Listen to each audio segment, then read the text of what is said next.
DeShaun Foster won big in his redemption at Big Ten Media Days. You are Locked On UCLA, your daily podcast on the UCLA Bruins. Part of the Locked On Podcast Network, your team every day.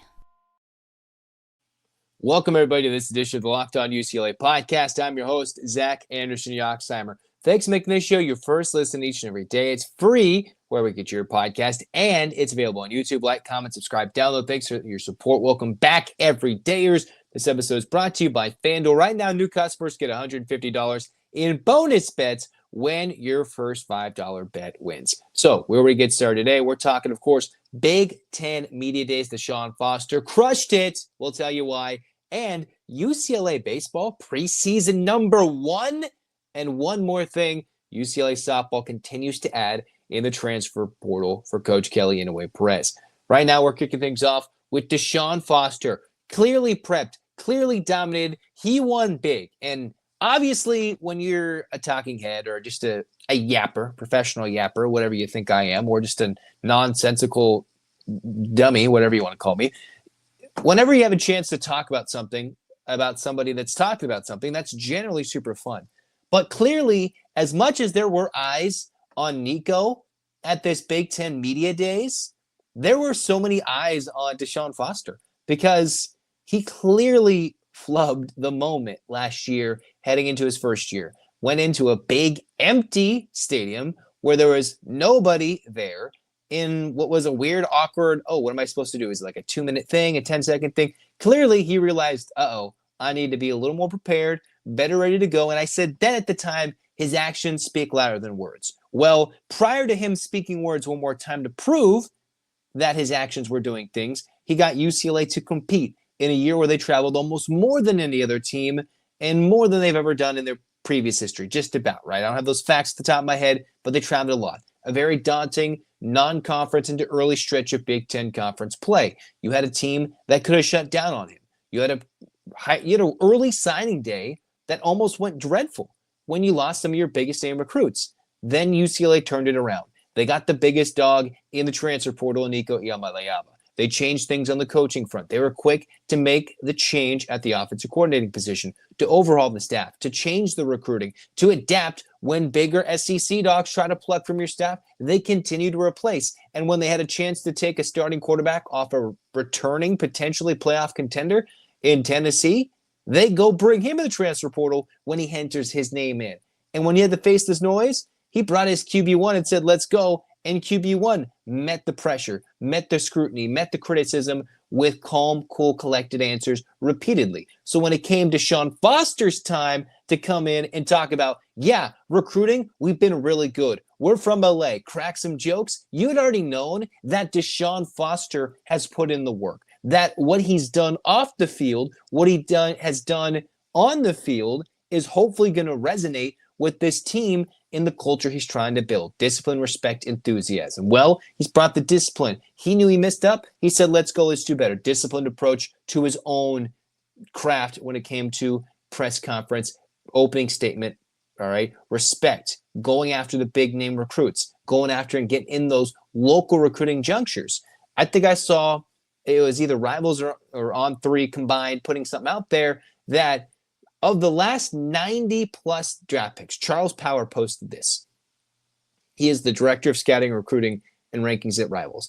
95 NFL draft picks have come out of California over the last 5 years, coming from 77 different high schools. No program had more than 3. Well, obviously, the state of California is just about more than anybody in terms of NFL talent, as many high schools that are ready to play, and some of the deepest high school teams put across the country, all right, in the world. So what does UCLA have to do? It's not like they can go the Mater Dei or St. John Bosco pipeline every 5 seconds. There's talent from everywhere, all right? It's not like Nico went to Bosco and was right there playing with Mater. No. He was playing at Warren, and Poly used to be one of those schools, Long Beach Poly.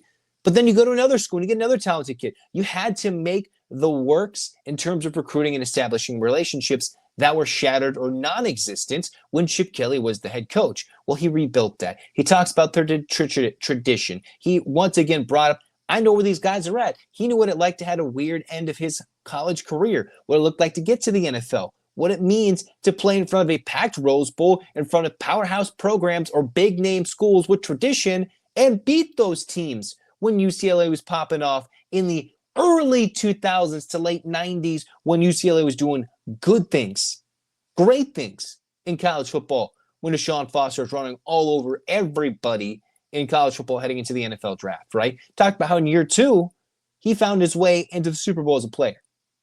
He's trying to have that similar growth and talked about growth heading into year 2 as a head coach, all right? And think about it. He got put in a spot where the coach left about as late and as inconvenient as one could, as Chip Kelly did, just left out, go to Ohio State. He had already left DeShaun to be the running backs coach of the Raiders. So he came back to return to a place where he probably already said his goodbyes to return as the head coach, pick up the pieces where the players could all leave in the portal, make sure they stay intact with the staff he couldn't really handpick into a roster that was already handcuffed from the previous regime's lack of recruiting efforts. In the blink of an eye, he has grown that. Kick button recruiting. He said it, he's owned it, he's shown it. And now with the enthusiasm, you see the smiles he's playing. He's putting up there, he's talking in front of the media, in front of USC's logo, saying, all right, he's trying to be the respectful, like we're from LA, cracking jokes at himself, ready to go and prepared. All right. Talks about what the expectations are for various players, what the opportunities are for UCLA. What are they? They are exponential with what UCLA has untapped. A local market with a fan base that has shown it can be passionate. We as Bruins can be passionate for sure and cheer on this UCLA football team. You just got to get a couple of wins, take up a couple of tarps, and prove that when the lights shine the brightest and the stars are on the field, UCLA has some of those.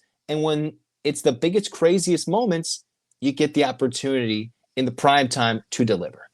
Well, DeShaun Foster is building from behind the scenes and off the field, and a couple of wins so far in the interview game and the press conference game. And yes, the big joke is always win the presser. Well, DeShaun Foster needed to win the presser. He's already impressed me with what he's done with his actions more than his words. And when it came time for his words to be his actions, he owned that moment too. Winning big at Big Ten Media Days. You don't always want to win the presser, but DeShaun Foster impressed, he delivered, and he did it eloquently as a loquacious fella. And we know DeShaun Foster's not the most outspoken guy, and he clearly is, and he's going to have his nervous moments. Everybody's got tics when you're a public speaker, but clearly he was prepared and became ready and was ready for the moment, and he met the moment.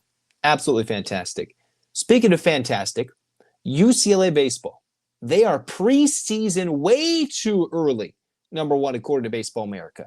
But why? What's changed and what could be even better for a UCLA team that hasn't necessarily done too much in the portal? Isn't that against everything today's era stands for? We'll talk about that next on Locked On UCLA.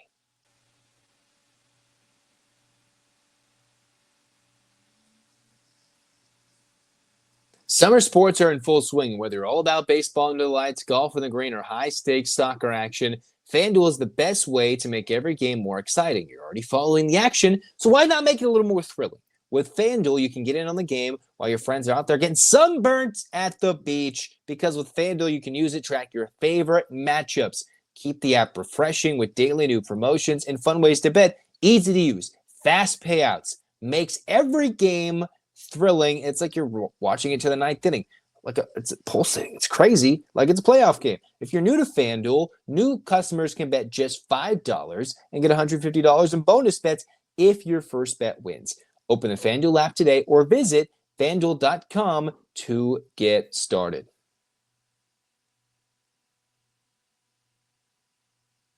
All right, cruising on here on Locked On UCLA. What makes John Savage's ball club already a sweetheart, if you will, a media darling? All right, John Savage has kind of just bucked the trend of saying, we're going after guys in the portal. No, well, they did get a Will Gasparino from Texas, who is a local LA kid, big physical outfielder that could certainly grow a lot at UCLA and certainly add a lot to the Bruins, who didn't lose too much to the MLB draft.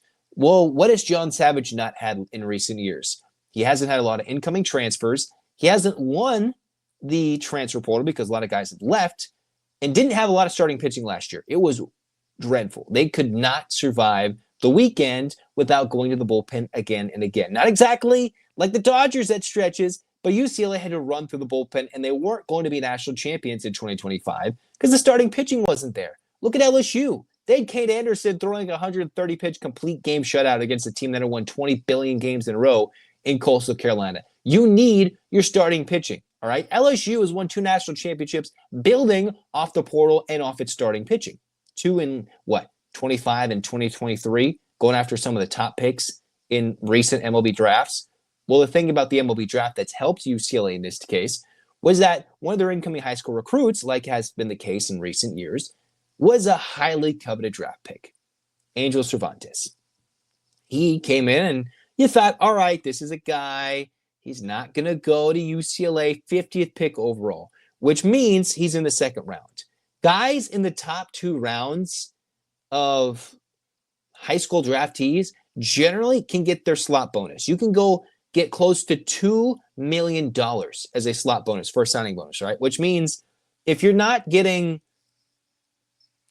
the short end of it from the Pittsburgh Pirates, then maybe you go to the draft. So I'm not sure how the negotiating went, but Angel Cervantes decided after he posted on social media, I'm going to UCLA. He is going to UCLA and stayed home instead of going as a second round pick. You don't just see that every day out of high school. These kids will be like, hey, I don't got to go to college, or I can, depending sometimes on how these deals work, they might pay for your college or you get so much money that if you work it together, you can start your dream and still have an opportunity to build for the future later. He's going to go to college, work with the UCLA opportunities academically, try to grow as a ball player, and immediately, apparently as a top 40 recruit, according to Perfect Game, mid-90s stuff, a good changeup, and an opportunity to immediately bolster UCLA's weekend staff. The pitching staff as a whole needs somebody with some youth and some talent to grow, all right? Michael Barnett's is already a returner. Can Cody Delvecchio, who missed the majority of the year on the academically ineligible list, he was drafted a little later in the MLB draft, could return, and if he does, you've got more than plenty of options to compete for 3 weekend spots and a midweek spot. I know it's a little different in the Big Ten since there's so much travel, but you want to compete and think about how the Big Ten operates. You have a 10-run mercy rule in 7 innings. So if UCLA is a preseason number 1, according to Baseball America, like they are in the way too early 2026 rankings, number 1 in the country, because they still have Rock Chalowski, Mulavai Lavu, a lot of their talented players, including some pitching options, one very talented option in the outfield as a transfer coming in from Texas.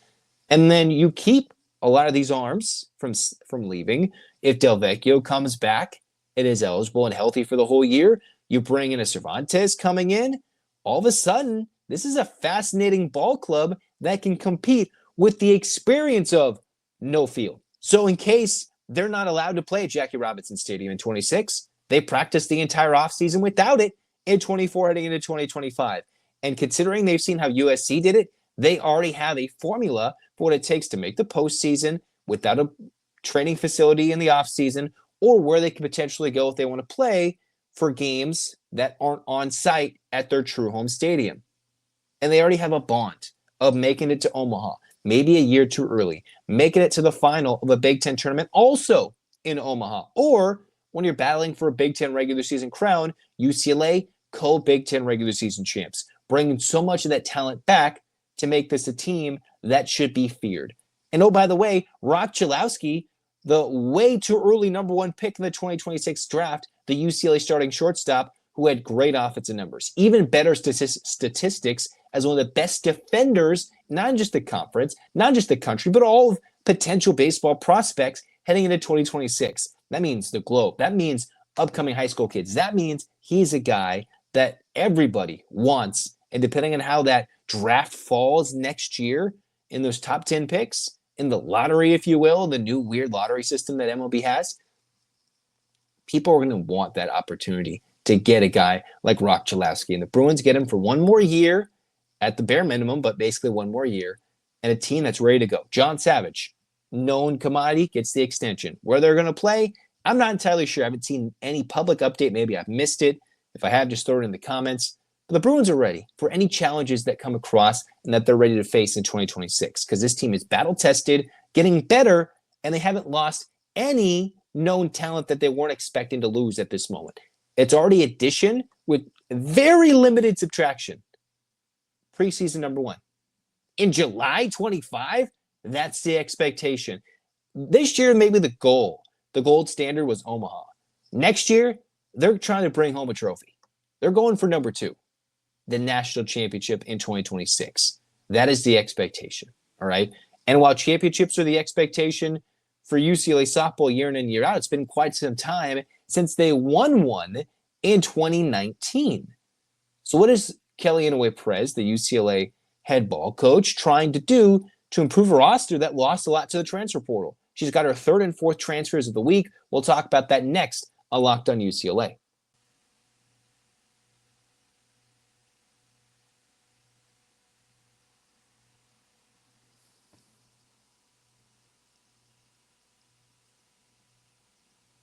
UCLA softball adds a couple more in the transfer portal. Coach Kelly Inouye-Perez finally making her talents known in the transfer portal. What are the Bruins getting?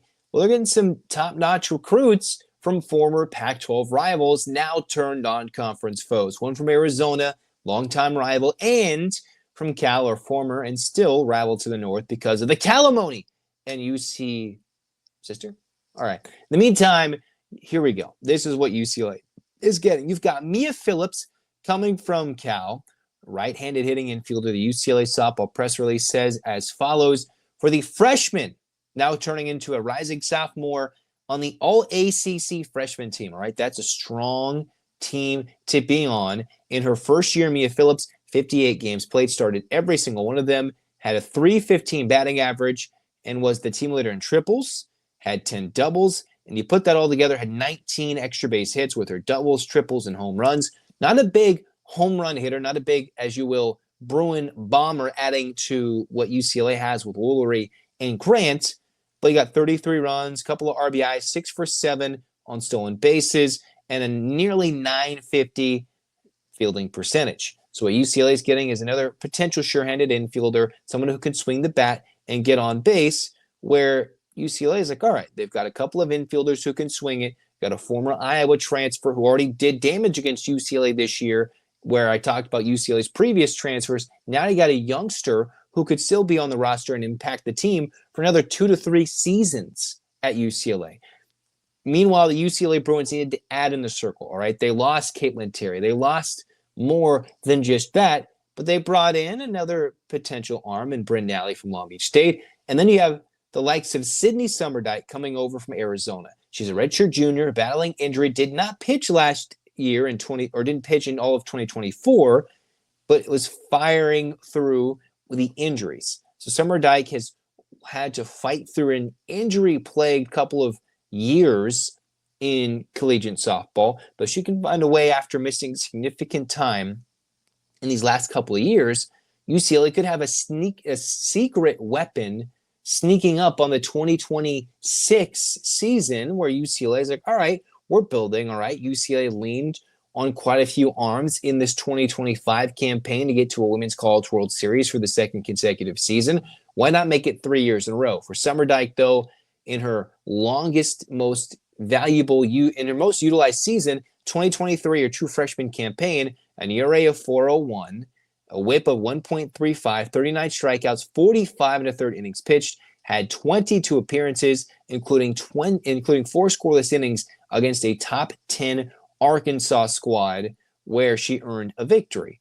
But after 2 games last season, missed all of 2024, you wonder, will she still be in true form heading into what is her redshirt junior year? So still has 2 years of eligibility for the local Villa Park Star as a CIF Southern Section D2 runner-up, had a no-hitter through the first 4 1/3 of the title contest, has her number retired in high school, so clearly a highly coveted recruit coming out of the prep scene.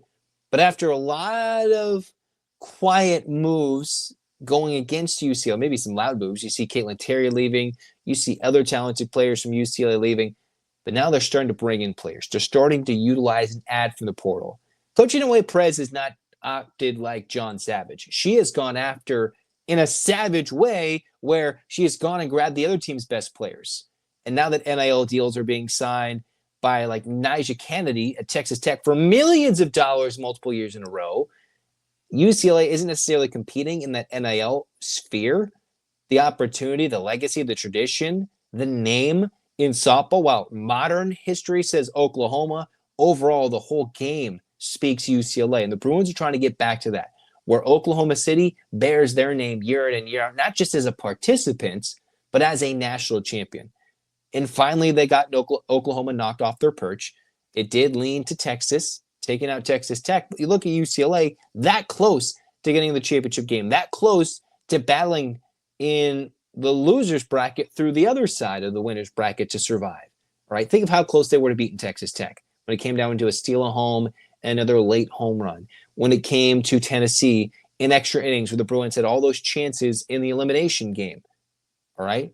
The Bruins certainly have all the opportunities available to them, and they're starting to build through the portal. So Sojin Berry, Bryn Nally, Mia Phillips, and Sydney Summerdike are all players the Bruins have utilized in the portal who have 2 or more years of eligibility. So it's not just 1-year players. These are 2 to 3 year players the Bruins are getting to help in 2026 and beyond. That's how you maintain a culture. You do get your 1-year players like a Jessica Clemens who comes in and can hit a walk-off bomb in OKC to get you through into the winner's bracket. But then you need those players that can continue the culture, that have proven it at the D1 level, at the highest of D1 levels, and can continue the standard of the program. Next, UCLA's got to get that national championship slump off the resume. 2019 through 2025 is too long. They're looking to end it in 2026, and so far, that's what Coach Inouye-Perez has done. Right? A lot of expectation for a program that generally gets to OKC year in and year out. And now for the baseball team, who is a preseason, according to Baseball America #1, a lot of fun insight, all right? We'll talk more UCLA basketball and recruiting news. We got some fun guests coming on. We've got more UCLA football. If any more fun stuff and more fun quotes, break out from Big Ten Media Days. But enjoy and get here and like, comment, subscribe because football season is just around the corner. Hands up, Bruins fans. 8 clap time, baby. And 1, 2, 3, 4, 5, 6, 7, 8. UCLA. UCLA fight, fight, fight. This has been Locked On UCLA. Zach signing off. Go Bruins.